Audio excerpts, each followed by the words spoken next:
to the RETAY Nation Podcast.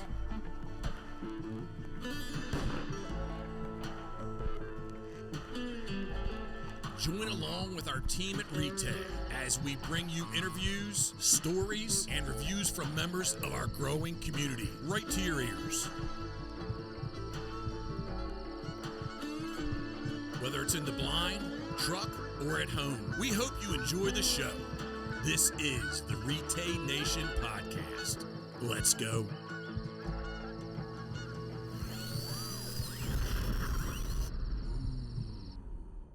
Let's go. Hey, Michael. Hey, Huntington. Welcome to the RETAY Nation Podcast. Welcome to the RETAY Nation Podcast. Well, this is technically episode number 2. And we're working through the kinks yet. Things on the back end, like the number one thing that's relative to this podcast is a podcast logo. Oh, yes. A heated debate between Huntington and myself. And we are going to enlist you, the listening community, to help us vote on this logo that Hunter's created. Or logos, I will say. I'm going to have to make a couple. Well, you have 2 that you've started with, right? Yeah, but it's basically the same concept, the microphone. Yeah, and I am not a fan of the microphone. I just it's too cliche. Well, I'm trying to think of something else to do. You know, like a lot of the other hunting podcasts I see are just like a picture of somebody out hunting and with a name or logo over top of it. And I'm like, let's kind of spruce it up. Let's be kind of different. Oh, so let's just do a microphone. Well, it has the name and the logo. It just looks different.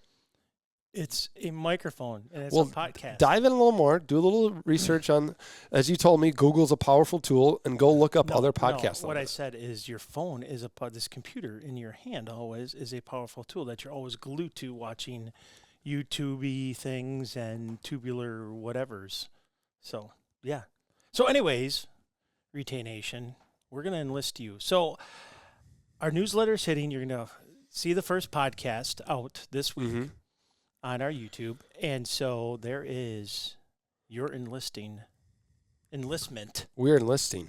Yes. We need your guys' help to pick. Absolutely. And if you head over to RETAY social media, you can check out a few of the designs that I've created. And I'm sure Michael doesn't like any of them. But, if you guys like them, let me know. And especially, I'd like to stick it to them and say, I do have a cool idea. So if you guys do like them, let me know. I'm hoping for more than 3 comments. Yeah. It'd be nice to get 25, 30, 50, 100. So we're going to run this probably, I don't know, maybe a couple more podcasts until we get enough people to say, yes, Hunter had the cool idea.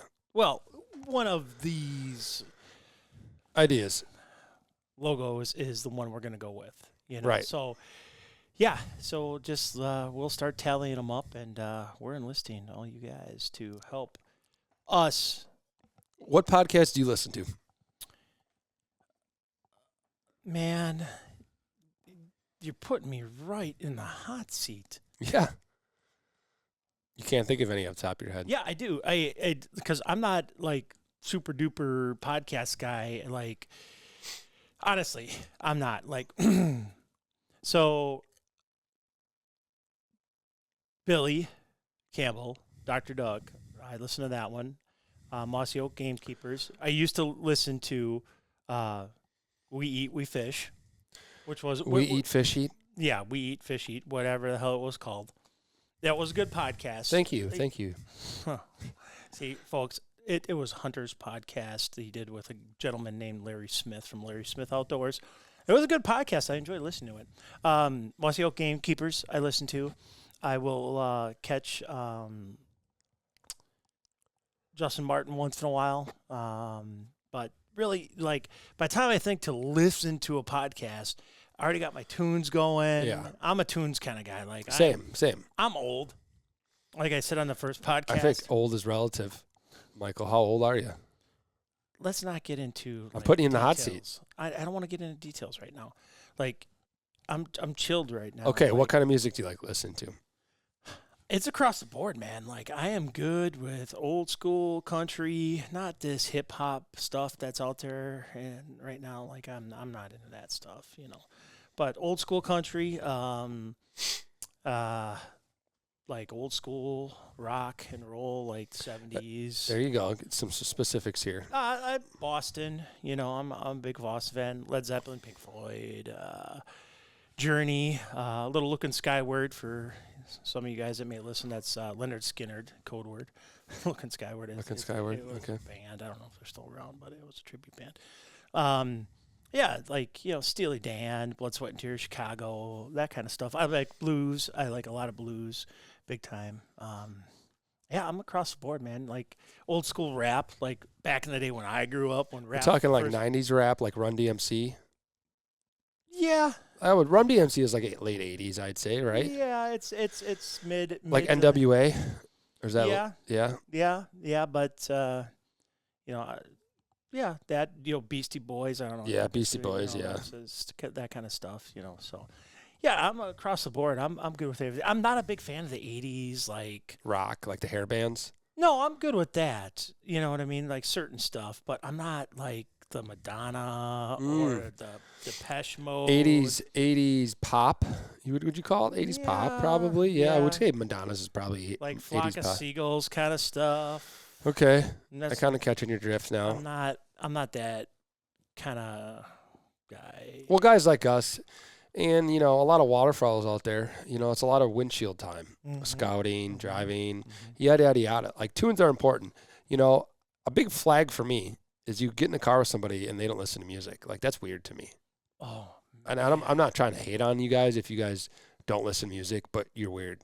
I'm just gonna say it. Like I just don't understand how people don't like music. I totally get that. And so I grew up in a house, my dad was always like, music was on. My mom always had music on. There was always a radio playing. My dad, he had vinyls going all the time. He was a big Beatles, Steppenwolf,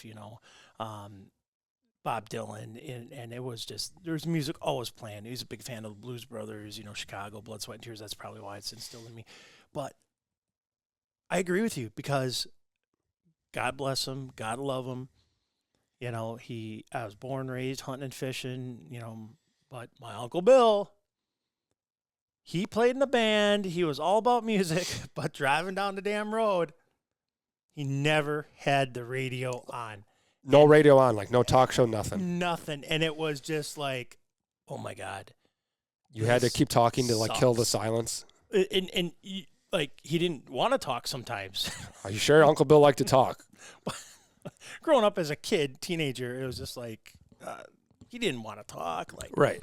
I'm like, oh man, this sucks, man. I want to listen to some music. Yeah. Right. So I get what you're saying. Yeah. Yeah. It's always weird.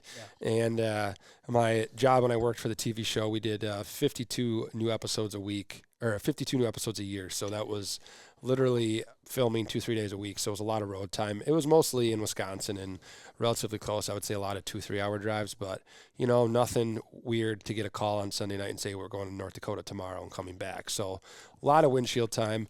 And luckily, as Mike was saying earlier, the show I worked for was Larry Smith Outdoors, and Larry loved music, and Larry was super into 70s rock, like a lot of the stuff that you're talking about. Yeah. I also like that because my parents were into that too. Yeah. So like I grew up with a lot of like the Fleetwood Mac type stuff, Boston, right? So Zeppelin, Larry loved Zeppelin. So we would obviously have a lot of tunes on. It was always the same. We'd drive out somewhere. It didn't matter if it was North Dakota or, Minnesota. If it was a 10-hour drive or less, the drive there was always talk. You talk conversation, this or that. On the way home, though, 2 minutes in the car, music's on the whole way. And usually all the way turned up because Larry was running on 3 hours of sleep. Didn't like me driving, so he would have all the windows down, the AC cranked in the middle of winter, and have the stereo on full volume. And I'm not exaggerating when I say it's full volume. Wild. So back to the music thing. Yeah, I think it's weird when people just don't like music. I don't understand how people like my daughter, who's one in a couple months, loves music, and I think she gets that from her mom and dad, and it's cool to see her like definitely have that in her blood, but also like growing to like music. She loves to like dance, or if you call it dancing, more like wobbling.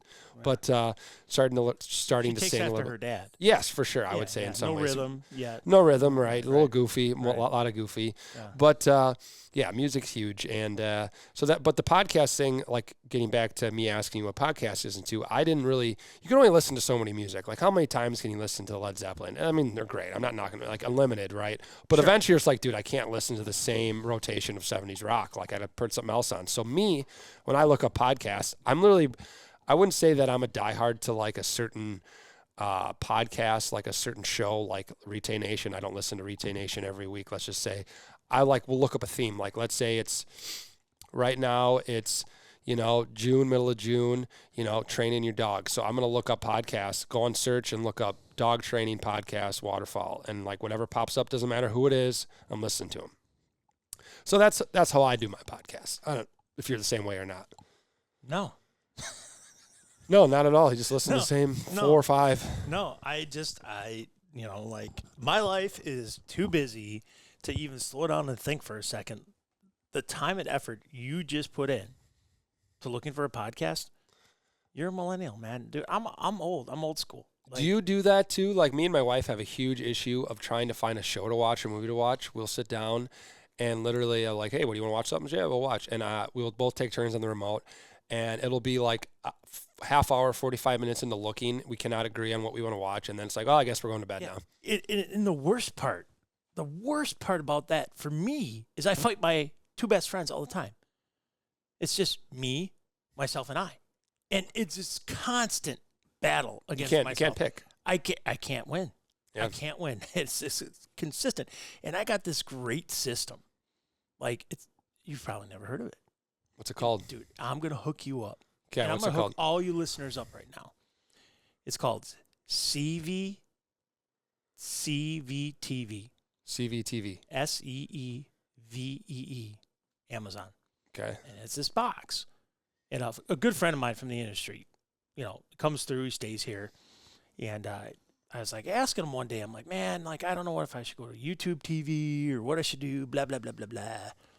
And he's like, dude, you got to get this box, man. And he showed me on Amazon and CVTV. And he's like, I got one here, I got one here, I got one here. And it's I think I've heard of this. And it was like $325. Right. And so I ordered it. And you just need the intranet, the intraweb. There's that. Yep. There's that crazy button. And dude, hooked it up. I got any channel you want. Okay, I got HBO. I got Peacock. I got. You sure Paramount. this is not against the law? Everybody asks that, and I've had it for a year. Dude, I don't have. The feds are about to knock down your door anytime now. But they sell it on Amazon. Yeah, you'd think that. Yeah, something like that on Amazon. That so, it would. Dude, I've caught up on Yellowstone. Ooh, that's a good one. I've caught up on Will Trent. Like I don't even watch the season. Like I don't have Hulu. I don't pay for nothing. Like movies that sounds illegal. Movies that are in theater, I get to watch. That's illegal, for sure. But dude, what? You can watch them now, but you got to pay for them on like Netflix or something. I don't have to do that. It is awesome. Well, if you guys buy this box, we are not liable. Yeah, if we're not liable. Yeah, but hey, I have had no issues, and it's awesome. So I got the NFL, I can watch baseball, football. It's crazy. Like, you want to watch San Francisco like television right now, like AMC, no, I don't. West Coast, East Coast. Probably all riots. Yeah. Good point, actually. Yeah. But we could actually watch probably live riots. Yes, right now. Cars burning, just like that. Yeah. So it's just like it's awesome. So sorry to go off on that tangent for TV, but so fighting ourselves. Fighting ourselves. Speaking of TV and like hunting shows and watching, hunting or fishing on. And TV, I get all those channels. Yeah, that's crazy. Well, all for free on CVTV.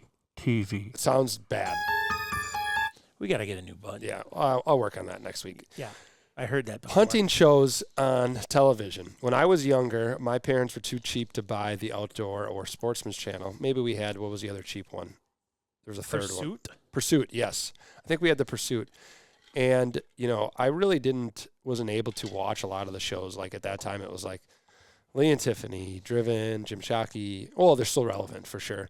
But like couldn't watch those shows because I didn't have the channel. So like didn't know really what was going on in the industry unless you read magazines or articles, stuff like that. But now the resurgence, not a resurgence, but YouTube and like Carbon TV, and there's a bunch of like ones like that. Like My Outdoor TV is another big popular one where you can watch basically anything. And these also big TV shows, you know, go into YouTube and pretty much like the juries. I mean, they pretty much just, a lot of their stuff's on YouTube now. It's pretty wild. And then the waterfowl stuff too. Like you can literally watch all the hunting shows you watch. Dr. Duck YouTube. and Billy are just on YouTube. That's it.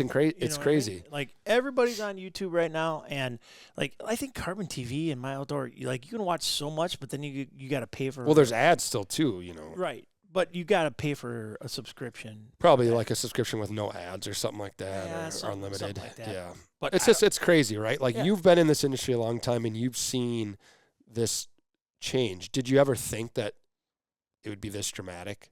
No. And it's so funny that you bring this up. And it has shifted so much to, you know, streaming, social media. And it's social media that really drove it. Right. You know, to where it's the YouTubers. It's this generation that, you know, needs that instant gratification to watch something and to go out and just instantly do it and don't have to pay for it.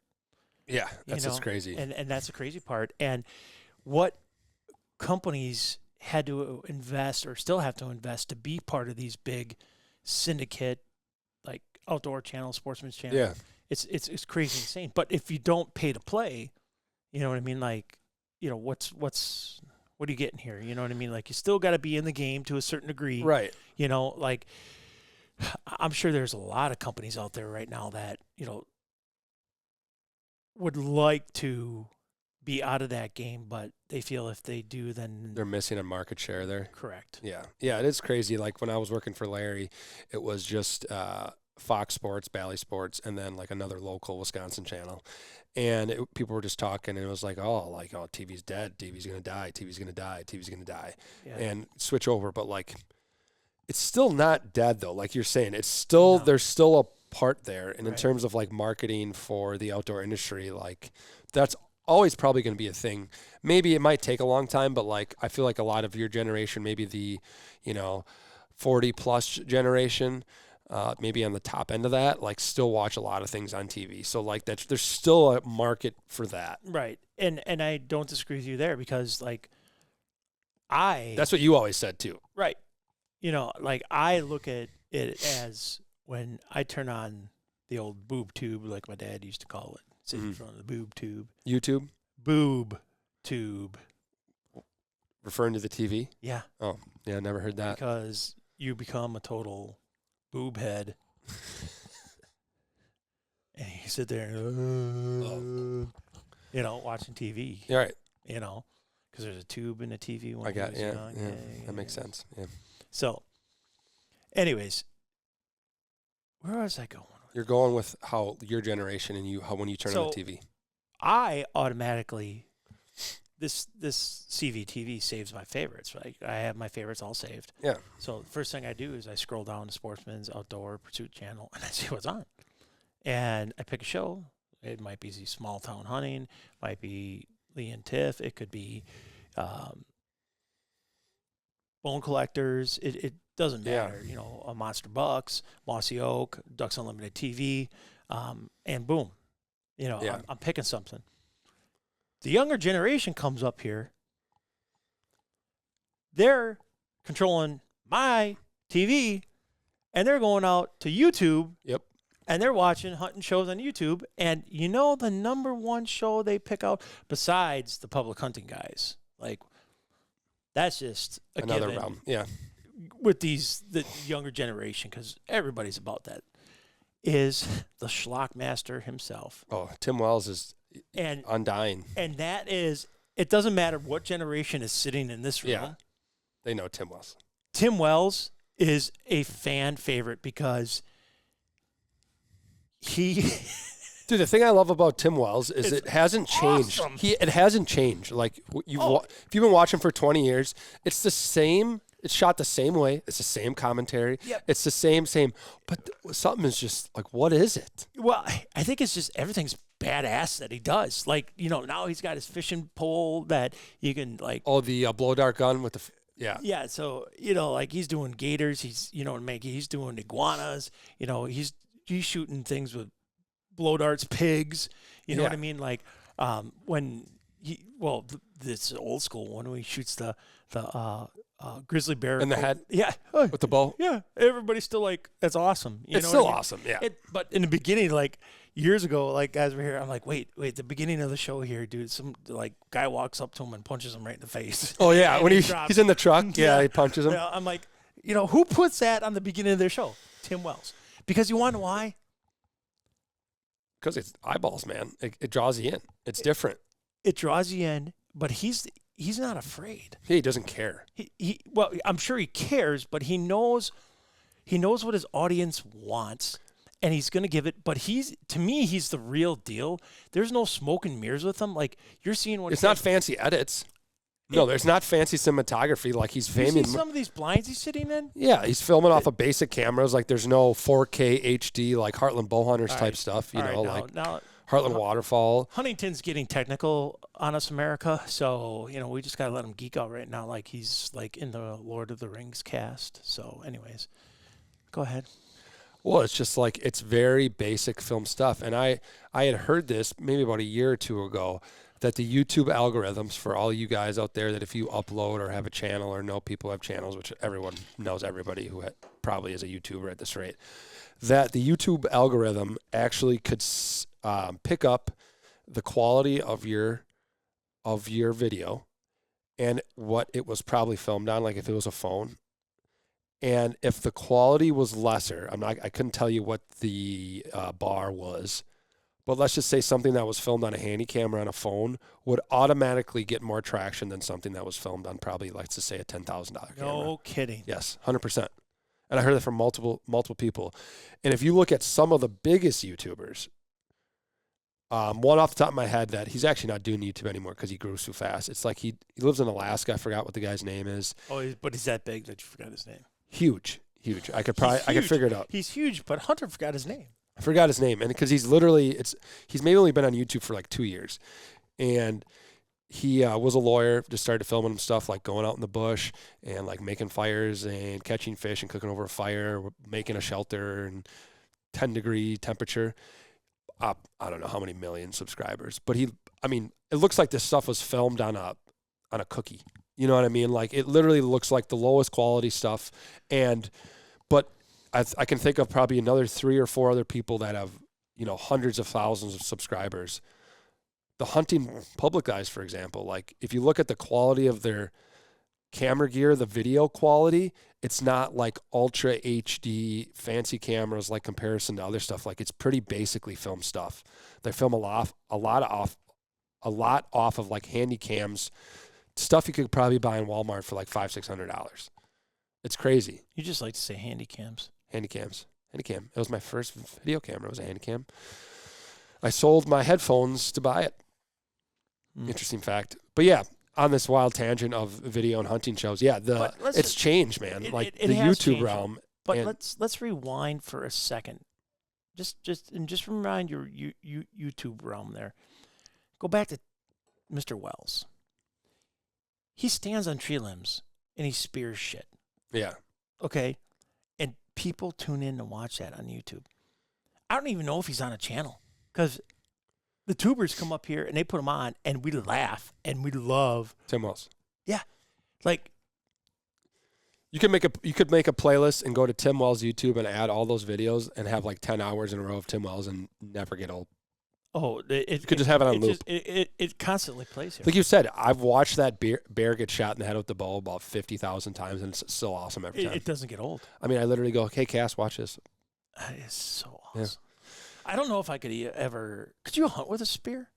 Have I? Can I? Could you? Like, I don't even know. And the question comes up here all the time. And we probably should like one of these times like get a like game warden The legality of hunting with a spear? Yeah. Yeah, like I think it depends on the state, certain sure, states and sure. laws. Yeah. Like, and are you asking would I? Yeah. I think I would. I like to kind of even the playing field. Master being a schlock master, right? You would have to sit there. I would like to shoot a deer with a recurve bow. I think it's one thing I want to cross off my bucket list. That's a step in the right direction. But I'm talking spearing something. Yeah, that's a whole nother animal. And blow darting the crap out of things. Blow dart. I had a blow dart in college. No, I'm talking the schlockmaster stuff. Oh, like blow darting a goat. Like, you got to buy his stuff. Like the video when he's in the water tank and the goats come up and he shoots and blow darts the goat. Dude, that was a antelope, right? The one I'm thinking of, he was down in Texas or something, shooting like a ram, and he comes up to the water tank and he like blow darts this goat that's like probably 5 yards away from him. Yeah, and he's like, his head's just sitting above the water, like looks like a crocodile in there. It's like he got crossed with Chuck Norris at some point. Yeah, right. Totally, 100%. Yeah, but like I truly don't. I also don't think he cares either, because Tim Wells says what he thinks and he doesn't really care. He hasn't changed his format. He says what he wants, what he believes in, and that's just why he's doing it. And here's the thing: like, I've run into him. I've seen him at a bunch of trade shows. Yeah. I've talked to him. He doesn't know who the hell I am. You know what I mean? And it's just like, he's just the coolest dude. Like, laid back. He's not full of himself. Like, right. He's just like us. You know what I mean? That's who he is. That's truly who he is. Yeah. Right. You know, because you know people who will like pull on a face for TV, change their persona. Sure. They got a TV persona and they got an off-camera persona. Yeah, there's a lot of that. A lot of that. But, right. You know, it's Tim Wells. It's the same person. Yeah. That's pretty wild. So we'll get off the Tim Wells bandwagon. So, Tim, if you ever get to send to you, if you want. Hey, you want to be on the podcast? That'd be cool. Because we'd love to hear from the Schlockmaster, man, or at least me. And maybe, I don't know, someday you'd shoot some RETAY stuff. No, he just shoots ducks with bows. That's right. Yes, he does.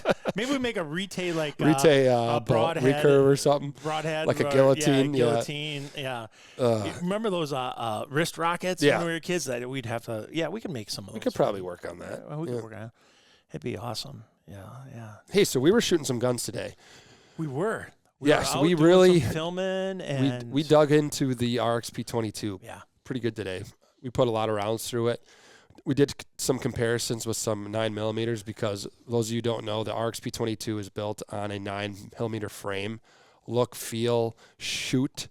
It's supposed to, it's a I'm not going to say practice, the ergonomics of a 9, but obviously costs a lot less shooting 22 rounds downrange versus 9. But for training purposes, it's cheaper. Yeah, it was cool, wasn't it? And like we talked. I shot the 22 and you shoot the 9. You're like, why would I shoot the 9? Well, and you obviously home defense, right? Like, for sure. But you're picking up this 22, and you can go to range and shoot your 9mm, right? Muscle memory. But you pick up this RXP-22, and you have this grip that is just like you shot the Glock today, right? And the grip was wide grip. It had the ergonomics. Beefy, right? Beefier handgun. And it was, magazines are weighted, double stacked, and you ran this thing, and it's just muscle memory, right? So training, like 22 ammo is still cheaper than 9, and you can sit on the range, true glow sights. There's a rail if you want a laser on there, if you want a light, so that you can set it up just like your 9mm. Yes. And you can run this and practice and train and hone your skills, your muscle memory, and boom, boom, boom. So when that time comes where you have to go into your gun vault, your biometric safe, and pull out that 9 to defend you and your family, you got it down. Yeah. It was awesome. It's more fun to shoot, More fun. More fun. It's more funner. There's a Mr. Handy word. More fun. It's more funner to shoot the RXP-22 than the 9. I mean, it's louder. 9s are pretty loud, even with ears on, the comparison. And RXP-22, comes in a threaded model for you suppressor lovers out there. And, yes, it was pretty fun today. I think I shot better than you. I'm just going to put that out there. But, maybe next time we'll do a little competition. Comparison. Yes. Yeah, it was. You kept scooting up closer to the. Yeah, I noticed that too. You kept scooting up closer. Really? Yes. Really? You gotta call that out. You notice that? I did notice it. Like all 3 of our fans that listen to this. Yeah, they're gonna know that. To be that guy. A deceptor. Oh, boy. Unbelievable. Well, I hit one of those gopher targets, so Yeah. I felt good about that. Yeah, you finally did. Yeah. Well, Finally. The RXP-22 was pretty sweet for you handgun shooters out there, enthusiasts. trainers, enthusiasts, yeah. I mean, and the price of it, it's like hard to not just have one of those. Like people who just like to buy guns just to buy one, like this is one that I would buy. Yeah, you have to have this. And the nice thing about that, Hunter, is it's a $249. You know, you're going to find it out there at retail. You can't beat that. You can get it with 2 10-round mags or 2 13-round mags. We're going to have 18-round mags available later in the year that you're going to be able to buy. We had no feeding issues whatsoever. We ran 2 different types of ammo, and it was just phenomenal. And loading it too, like no issues loading it, real smooth load. I was thoroughly impressed. The trigger pull, you know, like no issues.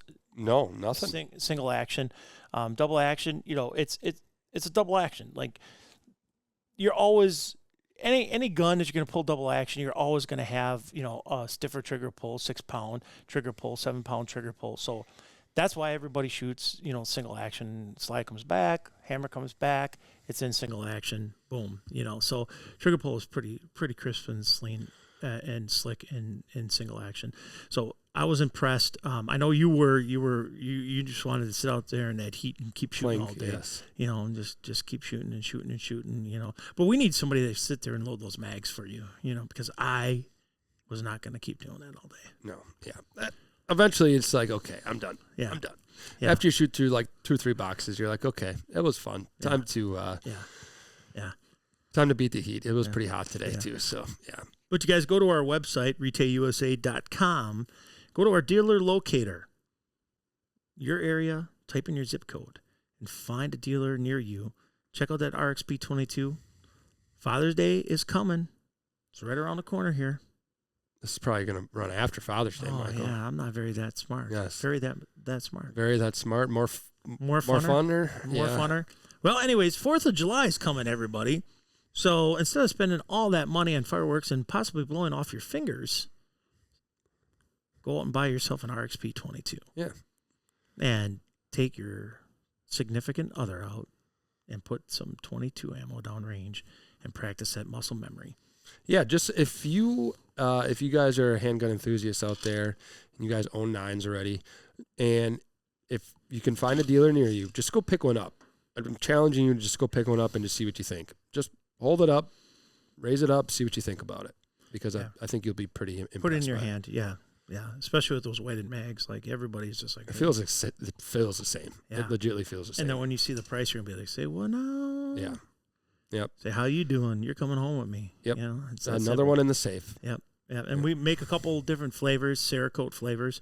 We got them all in stock right now, so get to that dealer locator at retayusa.com. Yeah, definitely.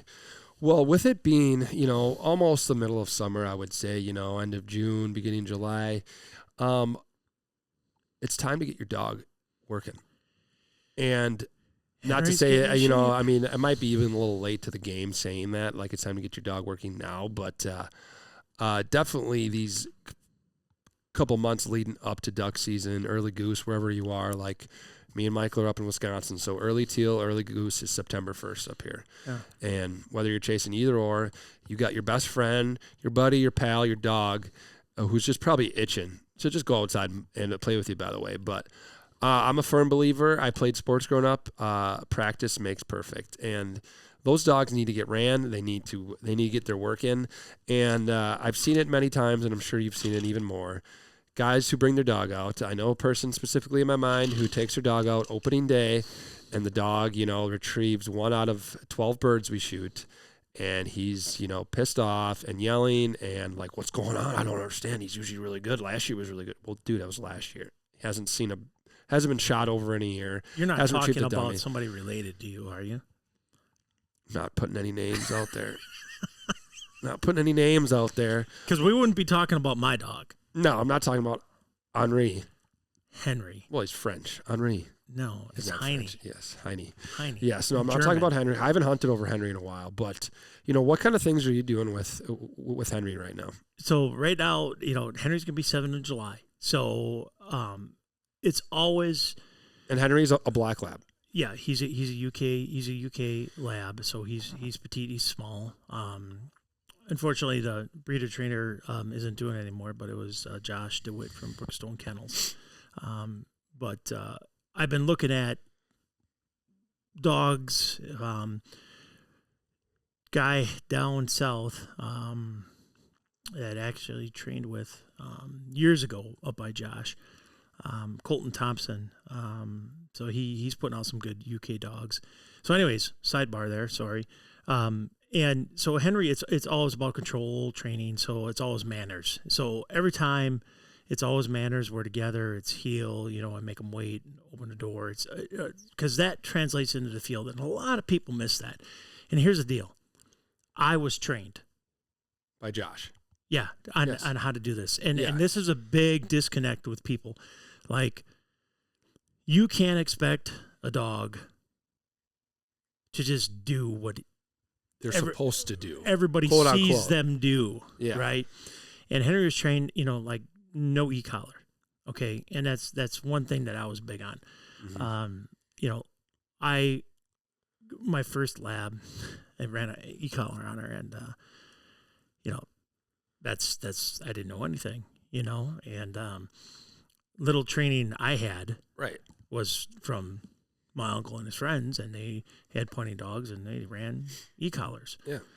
Well, I put that e-collar on me one day, and I hit it on 6 that she runs on, and I'm not telling you, man. I'm going to tell you. Like, oh, boy. Yes. I did not like that. Reminds you of the one time you peed on the electric fence. We'll get into that story someday. I didn't pee on the electric fence. I actually touched the electric fence on accident. Yes, right. So I'm like, I decided right then and there, like, I'm not running this dog on this collar anymore. You know what I mean? So I changed the way I did things with her, and it was a struggle. But going back to Henry, so I was trying to, like, for the first, year, it's control.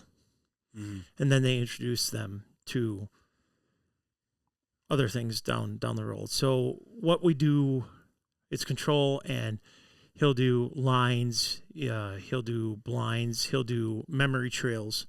Yep. And it's funny, he's 7. He knows exactly what I'm doing when I set him up. Yeah. And it's hilarious. Whether we're running in water, off a pier, in a field, and it's a dog, he knows, and so we start this, right turkey season. Yeah. Once the snow's gone, like he's looking for sheds. April, May.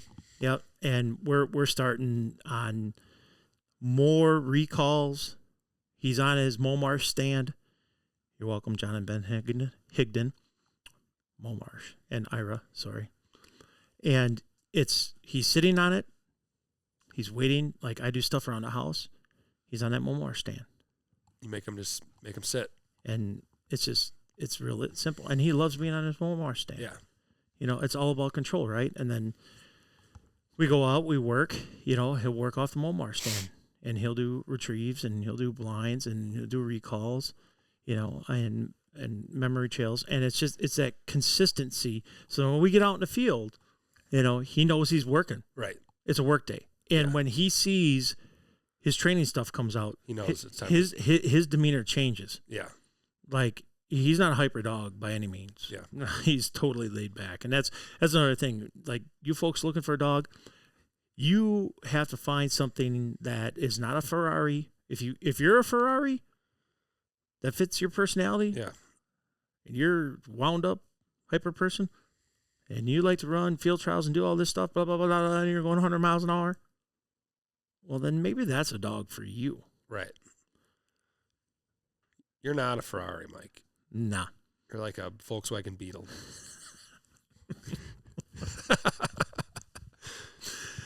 Well, I wouldn't have said that, but yeah, okay. I want a dog that's calm, laid back, because that's my personality. Like, I'm pretty chill. And some of you guys might disagree with me out there that I'm calm, chilled, pretty laid back, but I am. And that's what I want for a dog. And that's what I want around my family and friends, right? Look, I want a dog that's going to mind and listen. Because Henry's not just a hunting dog, right? He's a family dog too. Yeah, he's a family dog, and I don't want him jumping on people. Yep. I want him to say hello and then mind his business, and that's it. I want to be able to take him somewhere. My daughter takes him places, on his lead, and she takes him to restaurants, outdoor restaurants, ice cream. She goes to the farmer's market with him. Yeah. And she just looks at him, sit, pulls up on his lead, and he sits, and people are like, oh, and smart people will be like, can I pet your dog? Yeah. And then other people, and Kate looked at him and said, no, don't touch my dog. You didn't ask. Really? Oh, yeah. She's strict. And she got trained. Kate got trained. Yeah. She's polite about it, but can you ask before you pet my dog, please? Yeah. No, I agree. Because he's a working dog. And at the end of the day, you get sloppy with that dog, he turns sloppy in the field. Like what you're talking about. You can't expect that dog to be that primo dog. You have to constantly work at that dog. You said sports. Hunter, did you want to be that number 5 guy off that bench every time? No. Are we talking basketball? Yeah. No, not number 5. What were you? I was a 3. Okay. Yes. So you worked at that? Yes. Okay. Well, it translates. Right. I mean, like I'm sure any listeners have seen it too. Your one buddy or friend or whatever has a dog, and he brings it out, doesn't work with it, and he's all pissed off because the dog isn't doing as he should. And I can't say that I've trained a lot of dogs over, throughout the years. I've trained one, and I've had a hand in, helping and or being a part of training others. And it's super rewarding. Probably one of the most rewarding things I've ever done, actually, is training a hunting dog. Or I think, that could be said about anybody training a dog to do any specific kind of work, whether it's shed hunting or, leading the blind. I mean, there's dogs who can sense people have diabetes and are having a diabetic episode. I mean, they're truly, truly amazing animals. But one of the most rewarding things I've ever done is for sure trained a hunting dog. And I think once you see how that translates, the practice and the work and being strict, like I think that's one of the things that I notice. Like I keep a pretty tight leash, or I did at least on this dog, and yeah, he was a very smart dog, so he definitely picked up fast, but being very strict and consistent were the two biggest things that I noticed. And obviously, I was lucky enough the dog was smart and learned fast, but consistent and strict. I got this dog when I was a senior in high school, and originally wasn't going to be a hunting dog, and went duck hunting with a friend and couldn't retrieve some ducks because they landed too far away and the water was too deep, or their waders didn't have a boat. And I said that, I have a dog at home. That's the last time I'm doing that. So I immediately went home and started working with Bullet. And, he was probably 9 months old at the time. And I'd probably say I had him hunting within 2 or 3 weeks. Michael's taking a picture of me right now. I'm not sure what he's doing. But, that was one of the coolest things, and seeing how the practice and the work translates. And by no means I am not a master dog trainer, and by no means was Bullet a master dog, but he did what I wanted him to do. I would shoot a duck, shoot a pheasant. He would point. He was a pointing lab. He would flush. He would retrieve, and a lot of good memories hunting with him. And like you said, Henry's 7 now, so the memories that you have, and to those people who have hunting dogs, I can thoroughly enjoy watching my dog or a dog that I've worked with work versus hunt. Like, I don't need to hunt or shoot. Right. I can watch that dog work, and it's just as fun. Right. And that, you hit the nail on the head for me. I'm that guy that gets yelled at from the guys because you're not shooting. I'm not shooting. Yeah. Because my enjoyment is running my dog. Yeah. And you're always on the end because you got the dog. Yep. And it's just like, hey, Naris, you shooting? Yeah, maybe. Yeah. You put shells in your gun today? Yeah. You know what I mean? I'll be fine.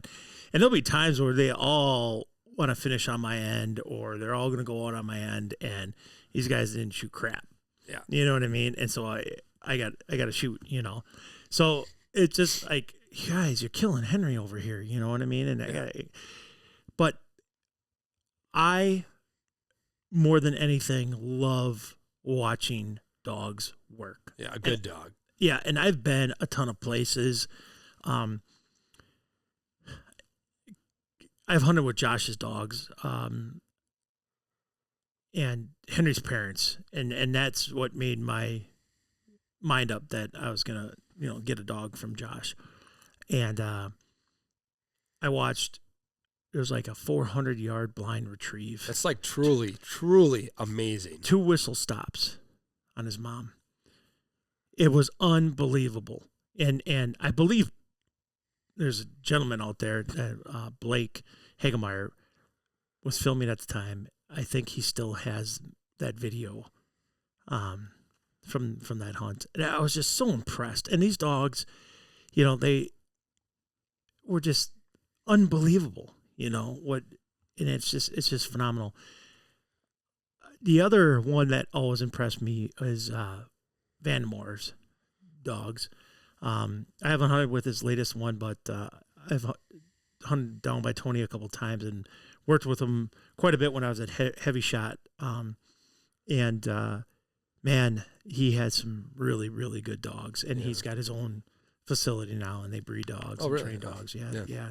And so he's had some really good dogs, and Kai, you know, and it was just phenomenal. So and rough. So, but some awesome dogs, and a lot of his guys had great dogs too. Yeah, you know what I mean. So it's really cool. But I mean, I guess this is a reminder for all you dog owners out there. Just a little reminder, if you haven't started working with them yet, like, it's time. It's definitely time. Whatever you're gonna do. Doesn't matter if you're starting small. Maybe you have a dog you haven't started working with yet, or you got a 7-year-old dog like Mike, or maybe you got Old Faithful that's, you know, at the end of their prime. But it's time to start working with them. Definitely get them in shape. I've seen that a lot too, where, you know, maybe they, you know, work with them and stuff, or it's yard stuff, and, you know, the obedience, like you said, the kind of the small things that translate. Right. But like my uncle ran a game farm.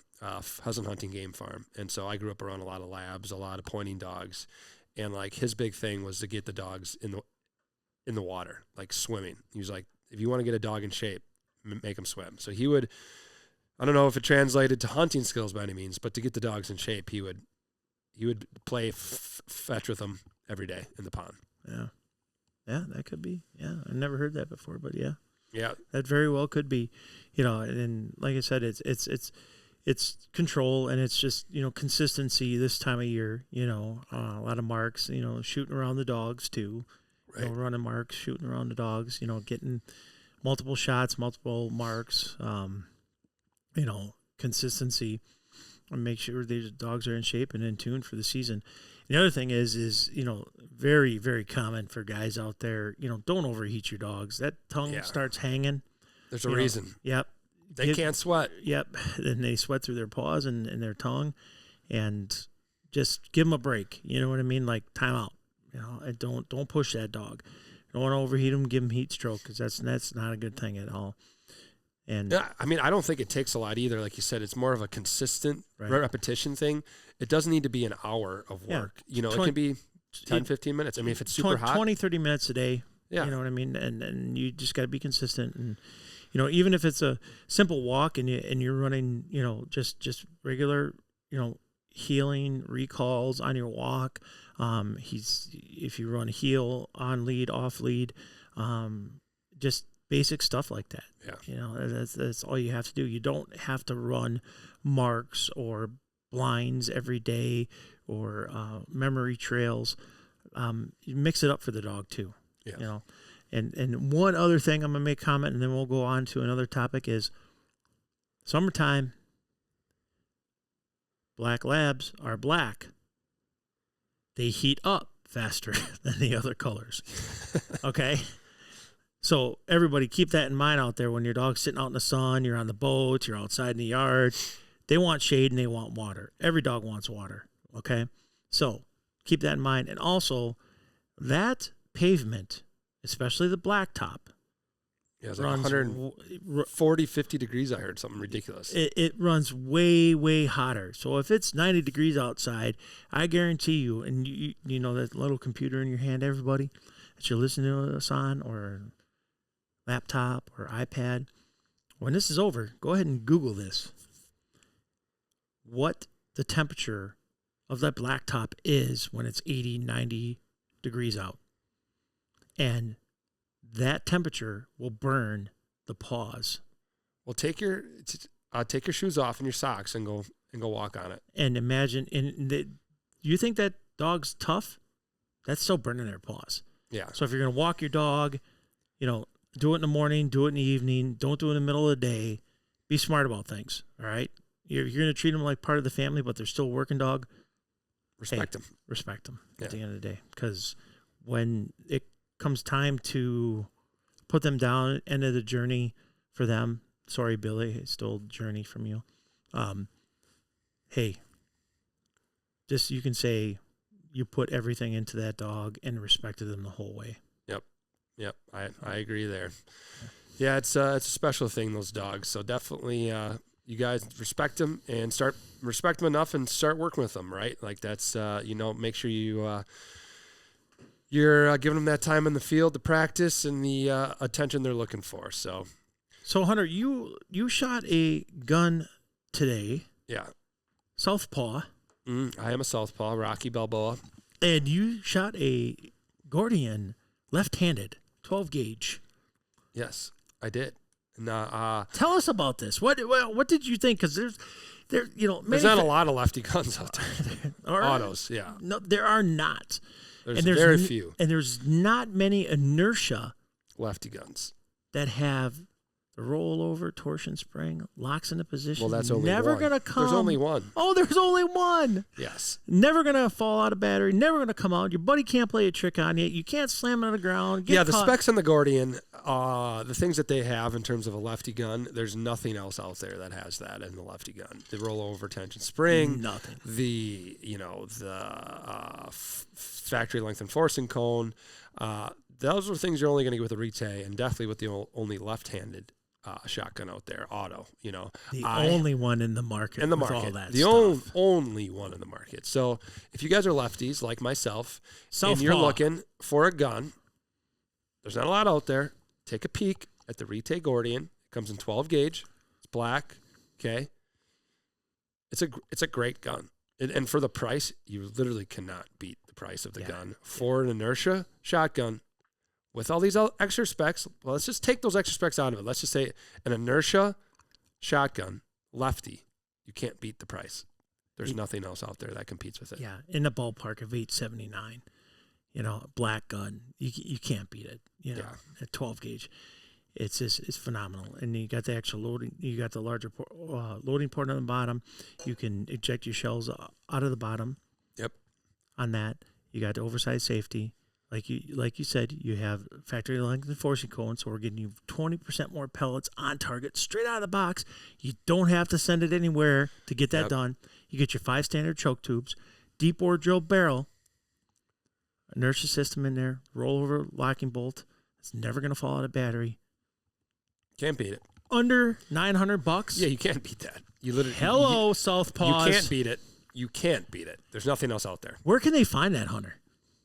Well, head over to retayusa.com, type in your zip code and our factory or our dealer locator, and find a dealer near you. Find that dealer near you, and we got them in stock, folks, and we love you. Love for you. Love you. We love you, Southpaws. I love you, Southpaws. Yeah, watching one this. One of us. Watching this Southpaw going to work today was something that I could not get used to on a handgun and that shotgun. It was like, whoa. And, ultimately, does it really matter? Like, I mean, I'm kind of redneck. Do I need to shoot a lefty shotgun specifically? Your neck did get red today. I told you it was going to get red. It looks like the record button on this podcast board. Yeah. But does it really matter if the shell ejects the other way? I don't, whatever. If I'm shooting at birds, I'm not thinking about that stuff. But, like, if you're going to spend that kind of money, like, why don't you just get something that's left-handed? So there's not a lot out there, though. And right. I mean, up until this, I looked a long time. and you're looking for deals, this or that, I mean, even if you want to buy a used one, there's like not a lot of to find a used lefty shotgun auto, there's good luck. Yeah. And I think the nearest competitor is close to $1,000. Yes. Yeah. So over $1,000. Over $1,000. Yes. So it's just like, hey, America. Take a peek. Or if you know anybody who is a lefty, you're not a lefty, just like send them the link, send them a text, send them the RETAY Gordian. And lifetime warranty. Oh, yeah. Oh. That's kind of nice too. Yeah. Unbelievable. Unbelievable. Unbelievable. Like our good friend says. Yep. Unbelievable. Unbelievable. Well, hey guys, we'd like to thank you again for tuning into this week's podcast. We definitely appreciate you guys listening. Whether there's 5 of you or there's 500, we definitely appreciate it. Head over to RETAY USA. You can check out our newsletter on there. You can head over to our YouTube channel. You can watch the videos. You can see me shooting the lefty Gordian if you want to. You can see me shooting the RXP-22 and shooting better than Michael. And there's a lot of other cool stuff on there. And if you're interested in a RETAY shotgun or the RXP-22 handgun, like I said, head over to our dealer locator on our website. Type in your zip code to find a dealer near you. We appreciate you guys tuning in, and we'll see you next time.